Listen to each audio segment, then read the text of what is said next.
You're listening to Now I've Heard Everything. Interviews from the 80s, 90s, and 2000s with voices from the past.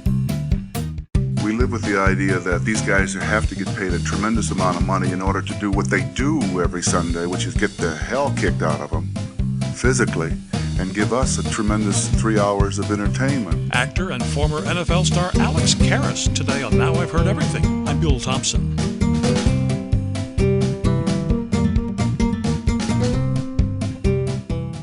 Alex Karras was a star on the field for the Detroit Lions in the 1960s. Then after that career ended, he tackled a new career challenge, acting. One of his most iconic roles was in 1974's Blazing Saddles. You remember him, he was Mongo. Mongo stayed with Sheriff Bart. Sheriff first man ever whipped Mongo. Mongo impressed. He was also on the ABC sitcom Webster. And along the way, Alex Karras was in the ABC TV broadcast booth for Monday Night Football. Now that kind of inspired his 1991 novel called Tuesday Night Football. It was a work of fiction. Of course it was. Now when we talked about it, he almost seemed kind of surprised at his own success as a writer. So here now, from 1991, Alex Karras. How did the idea for Tuesday Night Football come to you? Was this something that you've been rolling around in your head for many years and saying, I got to write a book someday? Well, I wrote a book for Holt, Reinhardt, and Winston not too many years ago. I guess it has been quite a while ago, and I kind of enjoyed the idea of doing that, although it was an autobiography. I've always been a storyteller, and I've made, a lot of appearances just telling stories around the country, and it was for me, it was a great catharsis because what I did was I finally realized that even though all my teachers when I was in school, in elementary school and high school and in college said to me that I was very dumb and very slow, the idea of me being able to do this thing was a tremendous, tremendous image for myself. And I found out that I can actually sit down with a pencil and a piece of paper and write out stories. So it's been a pleasure for me to do that. So as far as this is concerned, this is a fictitious book. This is a novel. I could deal with fictitious characters. I have lots of characters in my head. I've met a lot of characters in my head, and I know a lot of characters. And I'm a character. So with that in mind, and plus the fact that a friend of mine and I wanted to do a feature film together, I've just gotten out of television, and my wife and I have a production company and blah, blah, blah, blah, blah. But the main thing is that we wanted to do something together. And he at that time was with a big advertising firm and wanted me to get involved with the advertising people to try to get something that wouldn't be offensive to a lot of people, because the reality of what happens in a book, if you keep plugging all these commercials, it gets a little carried away. Plus they're paying for this thing, so. If I could get something that would be in between that and not offensive to people, but in a story form that would go throughout the whole book into different scenes, that to me was the accomplishment of what I did in this book, and the reality of what I did in this book, because the rest of these things is always something that I always take from, which is, yes, I did Monday Night Football, and yes, it was this kind of a relationship that I had with everybody over there. And yes, it was positive, and yes, we had lots of fun together, and yes, this is the character basically where all writers talk about. They have to get back to themselves. And I'm an actor and a writer, so I always have to get back within myself. So I'm not too far from the tree, from Laszlo Horvath. So that's basically what happened. But we're not to take this literally one for one, that so-and-so is so-and-so, so-and-so is so-and-so. That these aren't precise parallels. No, they're not precise parallels, and that's what I want everyone to realize, that I'm not knocking anybody. I'm not saying to the world, this is the only way it can happen, and these are these horrible people, or these are these great people. I'm saying, through a narrative, this is the way this book is, and this is who this guy is, and this is the fun that he has, and this is the humanities that he's dealing with, and basically that's what my book's all about. It started out good and it got better. I'll tell you. Well, that's good. You hit a nice peak. I don't have any feedback right now because it just got out on the market. I got news for you. It's in no stores in town. Yeah, I know. I looked all over the place yesterday. I couldn't find another copy. Yeah. But they're supposed to come out with 100,000 hard copies, which is unheard of. Michener doesn't get that occasionally, so I was kind of happy about that. Yes. But I'm hoping that it gets back into some more stores than it has been. But it's a funny. I found myself laughing out loud. Now I don't laugh out loud at too many books. Oh, good. But I laughed out loud at some of the parts in here where Simon's explanation of what kimosabi means, and the name of the Japanese blimp, and good for you. Just the little gags that get not just a smile. I smile lots of times, but I rarely laugh out loud with a book. That's great. That's good feedback for me. Now, people who've written funny books often tell me that the first time when they think of the idea, it's as funny to them as it is when we read it for the first time. Always. But then you have to rewrite it and you reshape it a little bit. Then you tell it again and again, and you go through 5 or 6 rewrites and you tell it to each other back and forth. And by the time you've done it 7 or 8 times, you're beginning to wonder, gee, is this funny or what? I mean, it was funny the first time, but now.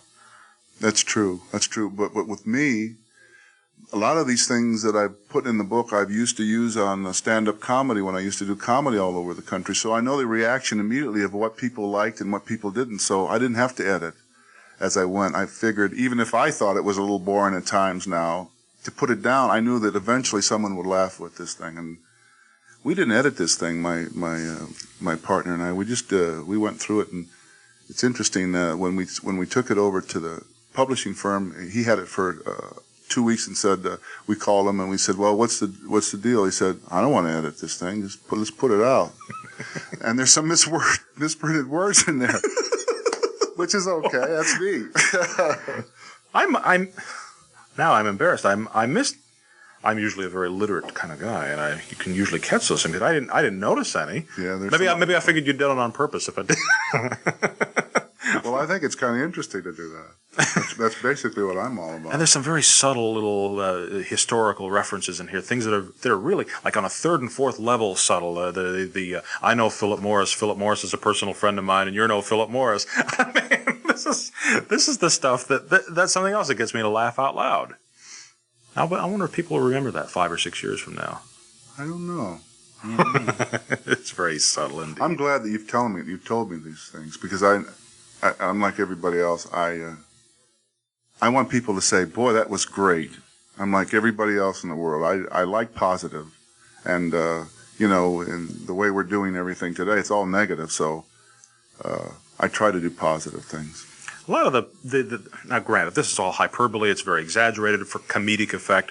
But the picture you paint for us of what a professional football contest televised by a major network is really like is kind of frightening, kind of disillusioning to the fan, isn't it? I don't think so. I mean, if you visually see Monday Night Football and what it is, which is 3 plays and then 6 commercials, we live with that. We live with the idea that these guys have to get paid a tremendous amount of money in order to do what they do every Sunday, which is get the hell kicked out of them physically and give us a tremendous 3 hours of entertainment. Someone has to pay them. I can't do it. So we live with it. Let's put it that way. We live with commercials more. If it's a good television movie, I don't mind the breakup once in a while. If they have to sell it to things, I'm an American. I believe in it. Give me a good quality product, and give me something for my money. That's all I care about, really, basically. That's the American way of doing things. They're so well done commercials too, aren't they? Yeah, they're brilliant commercials. A lot of the great directors come directly from commercials, Is Laszlo somebody you know? He's me a little bit. He's me, and he's my mother, and he's people that I know. And as an actor, you don't look like how I pictured Laszlo, though. That's why I didn't immediately think it was you. It was interesting. Someone else said that to me. He said, "Isn't Laszlo a lot younger?" I suppose he is in spirit and every other way. I also pictured him a lot, well, to put it charitably, a lot more out of shape. A lot more out of shape. Yeah. I mean, something maybe it was the way you described him early on. I got the impression he was kind of roly-poly, and you're not roly-poly. I'm kind of roly-poly. I've been roly-poly all my life. My wife thinks I'm roly-poly. Is there a phenomenon as being Laszlo? Can you Laszlo someone? Myself? Mm-hmm. Everyone can. All you have to do is smile. Go into a room and smile, and someone will pick it up. Haven't you ever been in places like that where you're kind of down and you go, oh, God, the world. And all of a sudden you see this person who's really sincerely smiling at you and says, God, it is so nice to see you today and mean it. There isn't much you can do about that. You gotta smile. Yeah, anyone can Laszlo, anybody. I do have to ask you, there was a big article in Insight magazine 4 or 5 weeks ago. It's a magazine put out by the Washington Times, the weekly news magazine. Big article, splashy article on celebrity books written by somebody else. Yeah. That the celebrity just slapped his name on because they figured it'd be a good marketing tool. And people are going to look at this after having read the article. They figure, all right, it's by Alex Karras with Douglas Graham. They're going to figure, all right, Douglas Graham wrote the book. Alex Karras put his name on it. He's going on tour because it'll sell more that way. Yeah. I don't need the money. Thank goodness. And the other thing is, Douglas and I have worked together on other things, projects, especially television. He did the first 2 movies that my wife and I did. He's a good writer. He's got a nice style to his work, and we work together. Each page we work together with, and Douglas will tell you the same thing. And we're a good team together. I physically get involved with it. I don't add my name to anything I don't believe in. That's why I never did a beer commercial. Everyone says, geez, you've done every kind of commercial. Why didn't you do a beer commercial? I don't drink beer. So I can't say, this is great and mean it. Maybe you could be the Energizer Bunny walking through. We're going to put him in the movie. That's the truth. Now, at what point will the movie come out? Well, we're going to shoot it in probably at the end of January, and it'll come out the fall of '92 on a Tuesday night. Most movies come out on Wednesday or Friday. We're going to come out on a Tuesday night. Yeah. See, this is a good read. Would it surprise you if I told you I read it in 2 days? It's a fast read. I love it because it's a fast read, and I'm not a great book reader, but I've been reading books lately, and the last 10 years of my life, I read more books, and I find that if the person that I'm reading can give me something that I can get a hold of and enjoy, I'll sit there and read endlessly, because now I have some time to do that. And if it's one of those books that, like you say, in 2 days, boy, I love those books, and I read a lot of those books.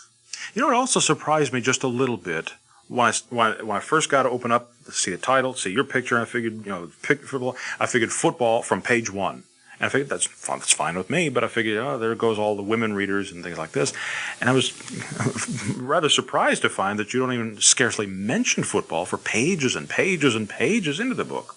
Yeah, well, the autobiography that I wrote was similar to that, because I took my background and my family and my neighborhood and the people that I knew and had nothing to do with what the image of what I was all about. So people, when they would get feedback from people who would write me, they would say, I love the front end of the book. And that was from women and men, so that was fun. No, I don't write for men only. I write for everybody, I like to talk about positive things, and this person is just really what this book is about. Humanity is all it is. Football has very little to do with it. We're not even going to show football in the movie. All we're going to see is the back end of those characters doing what they do. So yeah, I don't do much football. I've done so much football, I don't want to do it anymore. Football been very, very good to you. Very, very good. That was good that you picked up on a few of the things that we like about the book too. And was it a fun book to write? It was a fun book to write, and we wrote it during the writer's strike, when everyone else was so depressed. We were higher than kites out on the front porch, just having the greatest time, and it was fun. Alex Karras died in 2012. He was 77. Now you can get a copy of Tuesday Night Football by Alex Karras by tapping the link in our show notes, or by going to our website, heardeverything.com. We may earn an Amazon commission if we make a purchase there. Now, while you're at heardeverything.com, don't miss my 1993 interview with one of Alex Karras's contemporaries in the game, the great Dick Butkus. See, that's what amazes me about this legend business, because I just think what I did was normal. I just always felt, this is the way you play the game. I don't think I've ever played a perfect game. I would never settle for it. And my 1987 interview with the first Super Bowl MVP, and again, one of Alex Karras's on-field opponents, Bart Starr. Playing with Green Bay under the leadership of Lombardi and winning so many championships in a relatively short period of time. We won 5 in 7 years. No one's ever done that. And of course, we post new episodes of Now I've Heard Everything here every Monday, Wednesday, and Friday, and you can find us everywhere you listen to podcasts. And thank you so much for listening. Next time on Now I've Heard Everything, with Christmas just a few days away from now, in case you need some last-minute help entertaining and planning your party, planning your celebration, or if you would just like some advice on running a business empire, let's go back to my 1993 interview with Martha Stewart. It has to be exactly the same or different. That's right. I don't vary recipes of family things, the family recipes. I don't vary those. But I do vary all the other recipes. That's next time on Now I've Heard Everything. I'm Bill Thompson.